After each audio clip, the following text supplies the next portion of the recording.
A lot of leaders are exhausted, not because they're doing life or leadership wrong. It's because they're trying to lead without fully accessing God's power. They believe in God. They pray. They're good people. But day to day, they're running on effort, on discipline, and on pressure. And that will drain you every time. So today, I want to talk about something different. Not productivity, not mindset, not try harder. I want to talk about how God's power actually becomes accessible to you in your life and in your leadership, and why so many capable people feel like they're missing it. Welcome back to The Obedient Rebel.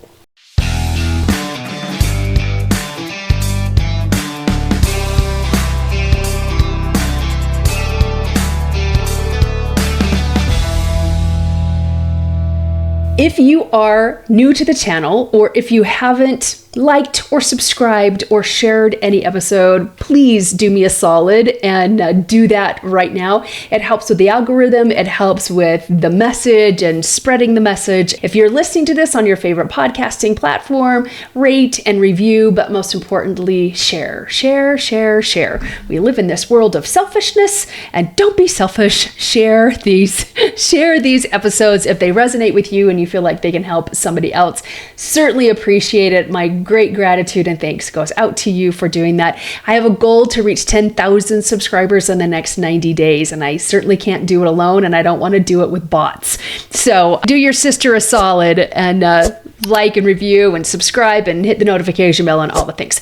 All right, so I've been really interested and involved with how do I access God's power. It's all over in the scriptures. It's all over in like teachings, like being able to access the enabling power of the Lord's atonement. What does that mean? How? Like that's my quintessential question for pretty much everything. It's like, okay, how? I don't want to know it theoretically. I don't want to know the theory. I don't want to know the philosophy. I want to know, how do I actually apply this in my life? Because one thing that I am is an avid journal keeper. I have been writing in my journal since I turned 8 and got my first journal when I was baptized. I probably have hundreds, like literally hundreds of journals. And so like I write my epiphanies in my journals, right? And so I'm like, oh my gosh, I just need to not choose fear. I need to choose love over fear. And then I have these same epiphanies over and over again. And then I'm like, okay, but how do I make this real in my life? How do I stop choosing fear? How do I choose faith? How do I choose love? Like, what does that look like in my own life? And so this has been the question that I have been mulling over for quite some time. But how do I access God's power? Like, I obey the commandments. I take the sacrament every week. I go to church. I go to the temple weekly, sometimes more than once a week. Like, how do I access God's power? If this is, if I'm, quote, doing the things, but I still don't feel like I'm really accessing the power, then like, what am I missing? And I think that a lot of us get caught up in that. We're sincere in our hearts. We really want to have Jesus in our lives and leading us. We want to have trust. We want to have greater faith. But wow, what does that actually look like? Okay, so I'm studying in the scriptures, and that's the question in my mind. How do I access God's power? And there is a section of scripture where God lays this out very plainly, not vaguely, not symbolically, all right? Like he describes the conditions that allow his power to flow through your life. Now, if you're a member of the Church of Jesus Christ of Latter-day Saints, like I am, then you're going to recognize this from Doctrine Covenants, section 25. Or if you have a different faith religion, if you're not a church-going person, but you love Jesus and you love God and you read scriptures, don't get caught up on the language, all right? I want you to listen for the pattern, because this really is not about religion. It's about how power works, especially for people who carry responsibility. All right? So one thing before we go further in this, when I studied this closely, I noticed something.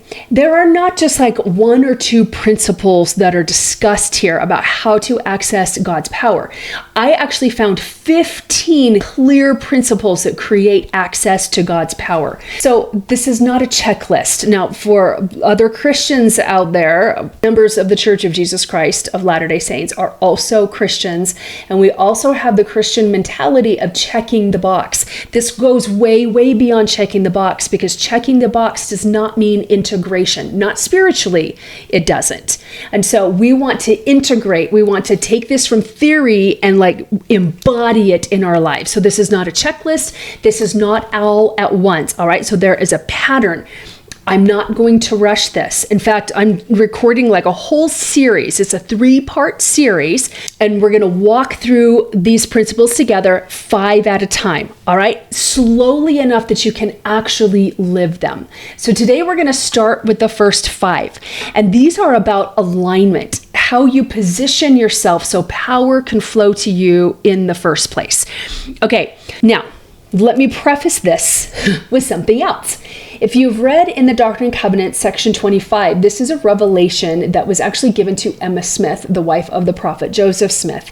And so if you're not a woman, you can think, well, this doesn't apply to me, except all through the Doctrine Covenants, it says what I say unto one, I say unto all. So whether you're a woman or a man, this is how you access God's power in your life. So if you're going to go read Doctrine and Covenants section 25, and I highly recommend that you don't get tripped up on you're a daughter of my kingdom and things like that. Like just like put in your pronoun, you're a son of the kingdom if you're a man. Again, if you're one of our other Christian friends or other faith friends, this applies to you too.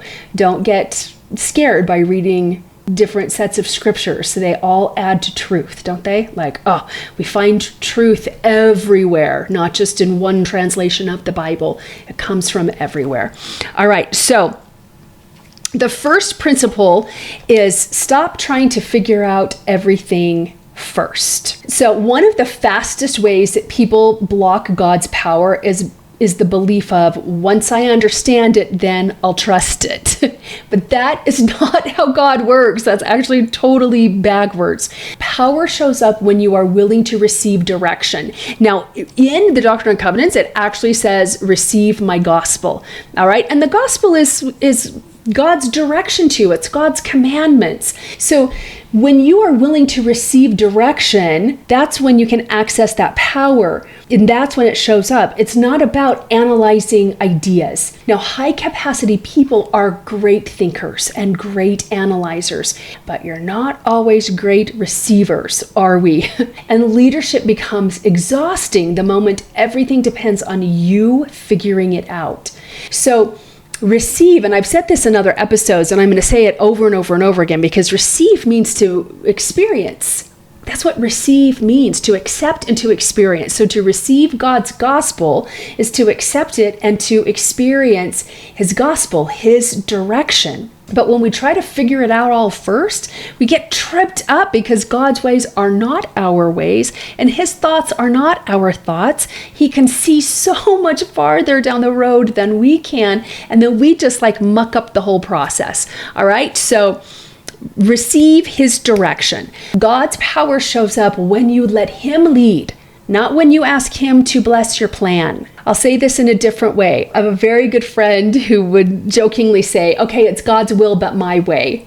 All right, then that doesn't become necessarily God's will, right? And so when you're willing to let him lead, like let him lead you instead of just asking him to bless your plan, man, you open up a whole world of power that you didn't have access to before.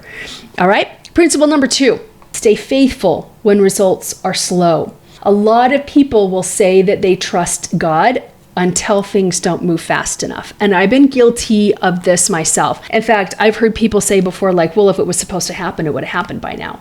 Like, really though? Like, really? There's a lot of moving parts in those things that you want to have happen. There's a lot of people that are involved, a lot of agency that's involved. Like, will you just take a breath and let God do his work behind the scenes? Like, let it unfold how it's supposed to unfold. What happens to us is that because we're not trusting, because things aren't moving as fastly or as smoothly as we thought they should, what we do is we tighten up, we take over, and we push. right? Faithfulness is not hype. Faithfulness is staying steady when you don't yet see proof. Here's the hard truth.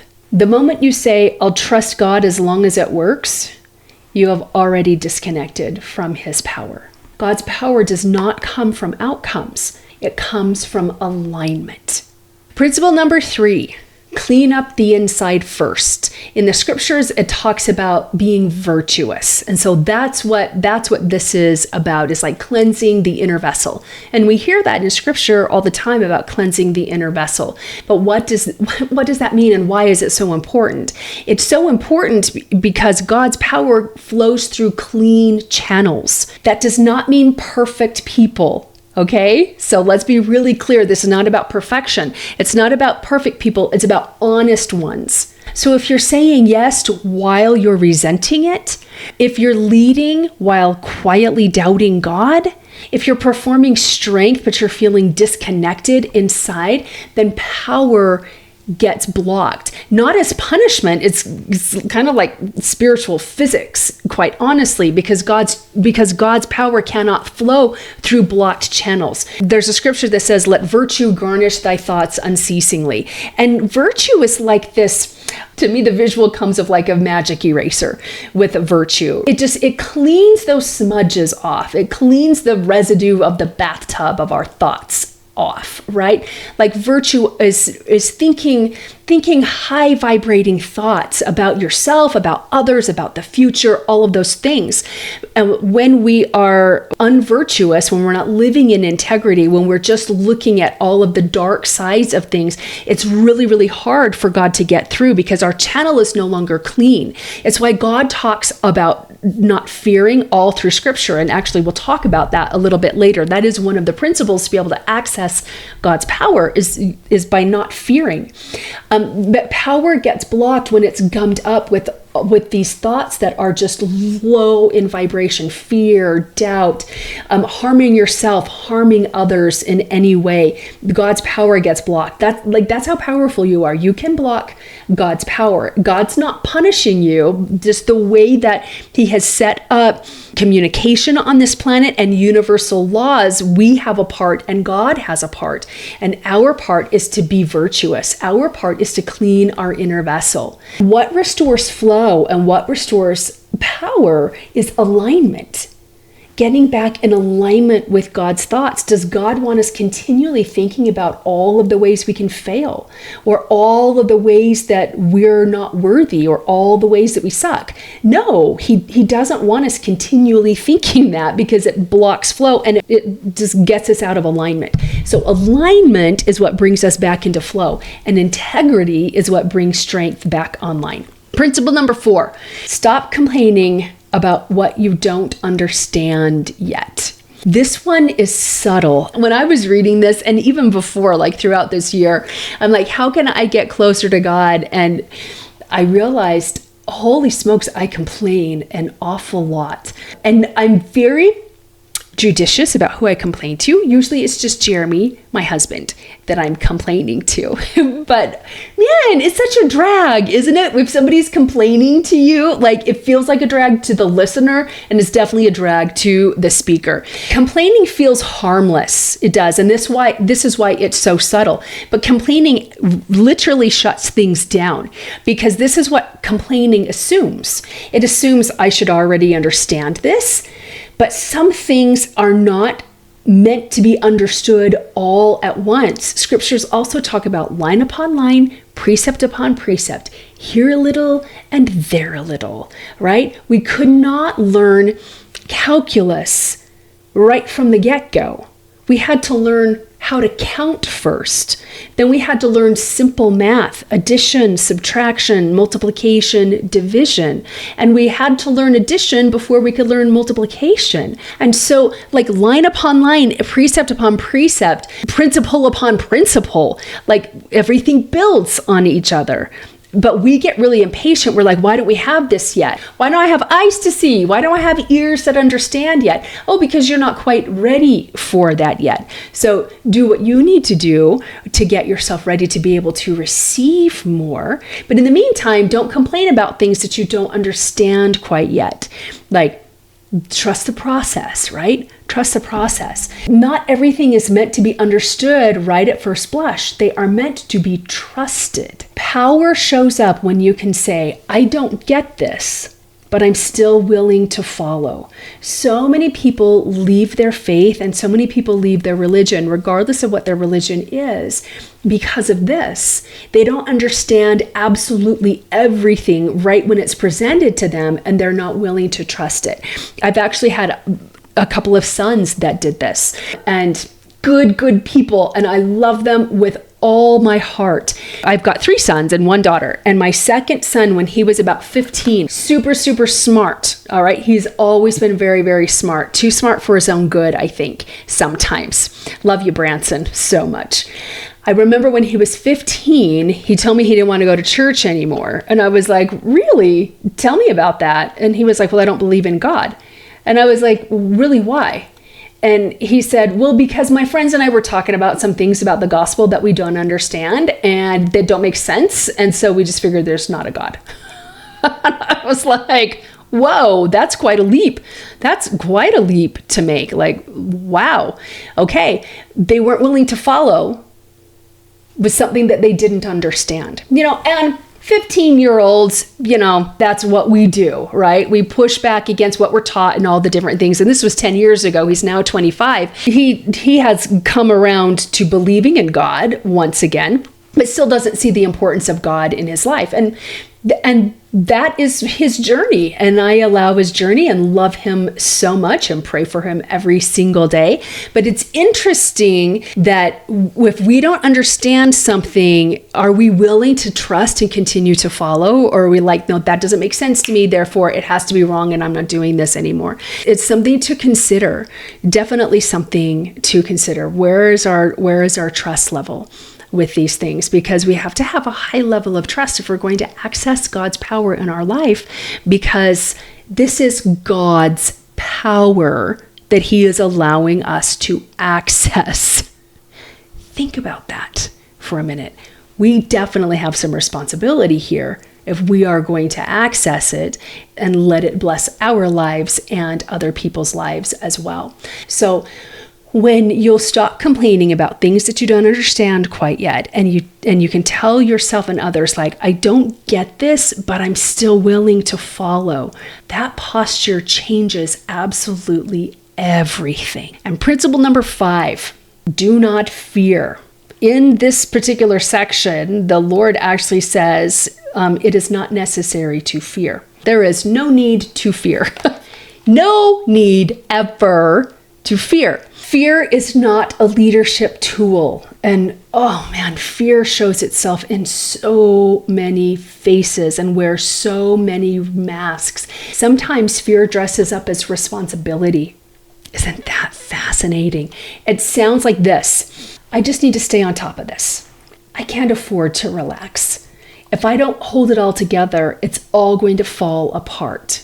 But fear does not protect leadership. It actually drains it. I mean, how does, if I don't hold it all together, it'll fall apart, strengthen you as a leader? It doesn't. How does I can't afford to relax strengthen you as a leader? It doesn't. So fear drains your leadership and your capacity. God's power does not operate through fear-based leadership. It cannot, because faith and fear are two opposite ends of the spectrum. And God operates on faith. That's one of the ways that you access his power is through faith. That was one of the first things we talked about. God's power operates through trust, and you access it through trust. So when you loosen your grip, clarity returns, capacity comes back, peace becomes available again. Have you ever noticed that when you go on a vacation, okay, not a trip, not travel, an honest to goodness vacation where you have downtime, and you can sleep and you can take a nap in the middle of the day if that's what you choose to do. You're not constant go, go, go, but you're in a different physical environment. You're in a different spiritual environment. You're definitely in a different frame of mind when you're on vacation. Have you noticed that when that happens, you get some really great ideas for your business, for your family, for relationships, because you have to create that space, right? You got to loosen your grip. That's when clarity comes back. That's when you're like, okay, I can do this. I can do this. Like you come back refreshed and recharged and restored from a vacation. So we need to have, like, vacation is like mental stillness. A vacation is mental stillness that is socially acceptable every once in a while. But if we really want to access God's power, we will go still on a daily basis. We'll create stillness in our lives. And stillness also helps us to combat that fear as well. And fear, I think, for me, is one of the very, very biggest ones that I get to really, really strengthen myself against. Quite honestly, I just got back from 10 days in Thailand as of this recording. And that was a vacation. Well, it was a little bit of both. It was a little bit of travel. It was travel at the end, but we definitely created vacation space as well. We would have a day where we just went full throttle, and then a day where we had nothing planned so we could rest and recover and meditate and all of those things. And it was glorious. It was glorious. And one of the things that came to me was choose love over fear. We've heard that over and over and over again, right? I'm very clear that there's lots of fear that's been operating over the past couple of years, quite honestly. All right, so I'm going to choose love. Like, what does that look like? Well, love is God. God is love. How do I access God? So all of this led to this conversation that I had with the Lord and in my journal and in DNC 25 about how do I access God's power? Like, what's required for me to be able to access God's power? And there are requirements in accessing God's power, just like there are requirements to get into college, and there are requirements to get a scholarship. There are requirements to access God's power, because this is God's power, and it is a real force, and it changes lives, and it changes the landscape. And so he needs to know that we can handle being able to access his power. But if we are crippled by fear, we cannot access his power. That's not how it works. So let's bring this all together. These first 5 that help us get into alignment. First of all, notice what none of them require. Not more discipline, not more striving, not more pressure. This is all about posture. This is all about the signal that you are sending to God. Because before God can give you power, you must be aligned. Otherwise, that power gets stuck. So if you've been listening to this and thinking, okay, I know this, but I also know I'm not living it, then you already understand why this January Leadership Intensive exists. This room isn't for people who are looking for more insight, although you will get more insight. It's for people who are ready to stop overriding what it is they already know and are ready to implement and integrate those things that are going to give them greater peace and greater impact in their own lives, so that they can then have greater impact in the world around them.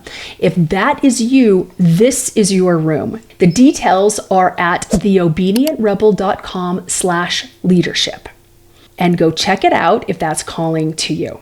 Now, let's talk about what's coming next, because this is just the beginning. Remember, I found 15 principles and we went through the first 5. So over the next 2 episodes, we're going to keep going. Next time, we're going to talk about where authority really comes from, and why trying to carry everything yourself quietly drains your power, why competence is not the same thing as authority, and how leadership changes when you stop sourcing strength from your ego and start sourcing it from God. And then the episode after that, we're going to talk about principles that help sustain your power without burning out or carrying everything alone. And until next time, keep your peace close, your obedience strong, and your rebellion holy.